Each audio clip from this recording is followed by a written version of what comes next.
Jeg har taget et modevalg i dag. Hvad har du taget? Hvor er vi henne, mor? Bilblomst. Men du har inviteret? Nå. Det er også derfor, jeg siger, at det er et modigt valg, jeg har taget i dag. Så du må bare have tålmodighed. Hun er i gang. Er den ikke lidt flot? Jo. Så kan vi plante lidt, når vi kommer hjem. Jeps. Faktisk kun én ting, vi kom ud efter. Dem her.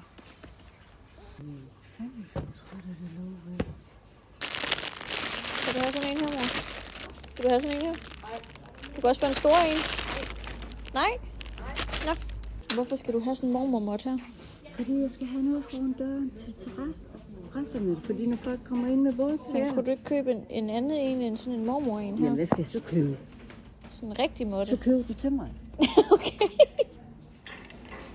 Nu bliver hun aggressiv også. Hun vil også køre galt, fordi hun ikke må købe en mormormot. Du skal faktisk slet ikke gå derhen. Du skal slet ikke gå herhen. Du har en liste, du skal følge. Nå ja, men vi skal lige herude. Er det der billigt? Så det der kasser, er det ikke? Det kan blive billigere nu, ikke? Det kan altid blive billigere, kan det ikke det? Jamen, er de